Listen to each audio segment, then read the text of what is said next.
रेत से चीनी अलग करना। एक बार बादशाह अकबर, बीरबल और सभी मंत्रीगण दरबार में बैठे हुए थे। सभा की कार्रवाई चल रही थी।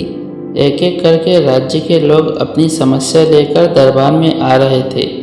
इसी बीच वहाँ एक व्यक्ति दरबार में पहुँचा। उसके हाथ में एक मर्तबान था। सभी उस मर्तबान की ओर देख रहे थे। तभी अकबर ने उस व्यक्ति से पूछा, क्या है इस मर्तबान में? उसने कहा, महाराज, इसमें चीनी और रेत का मिश्रण है। अकबर ने फिर पूछा, किस लिए? अब दरबारी ने कहा, गलती माफ़ हो महाराज, लेकिन मैंने बीरबल की बुद्धिमत्ता के कई किस्से सुने हैं। मैं उनकी परीक्षा लेना चाहता हूँ। मैं यह चाहता हूँ कि बीरबल इस रेत में से बिना पानी का इस्तेमाल किए चीनी एक एक करके अलग कर दे। अब सभी हैरानी से बीरबल की ओर देखने लगे।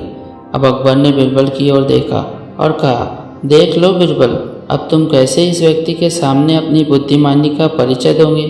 बीरबल ने मुस्कुराते हुए कहा, महाराज, हो जाएगा, यह तो मेरे बाएं हाथ का काम है।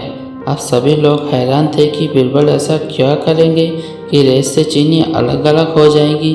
तभी बीरबल उठे और उस मर्तबान को लेकर महल के मौजूद बगीचे की ओर बढ़ चले। उनके पीछे वह व्यक्ति भी था।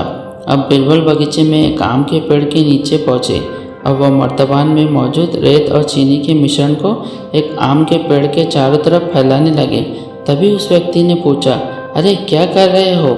इस पर बीरबल ने कहा, यह आपको कल पता चलेगा। इसके बाद दोनों महल में वापस आ गए। अब सभी को कल सुबह का इंतज़ार था। अगली सुबह जब दरबार लगा तो अकबर और सारे मंत्री एक साथ बगीचे में पहुँचे। साथ में बीरबल और रेत व चीनी का मिश्रण लाने वाला व्यक्ति भी था। सभी आम के पेड़ के पास पहुंच गए।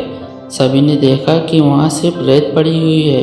दरअसल रेत में मौजूद चीनी की चींटियों ने निकालकर अपने बिल में इकट्ठा कर लिया था और बची खुची चीनी को कुछ चींटियां उठाकर अपने बिल में ले जा रही थी। इस पर उस व्यक्ति ने पूछा, चीनी कहाँ गई? तो बीरबल ने कहा, रेत में चीनी अलग हो गई। सभी जोर जोर से हंसने लगे।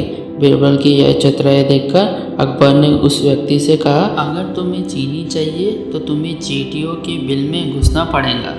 इस पर सभी ने फिर से ठहाके लगा के और बीरबल की तारीफ करने लगे। कहानी से सीख, किसी को नीचा दिखाने का प्रयास आपके लिए हानिकारक हो सकता है। अगर आपको कहानी अच्छी लगी हो तो लाइक कीजिए, सब्सक्राइब कीजिए और अपने दोस्तों के साथ शेयर कीजिए।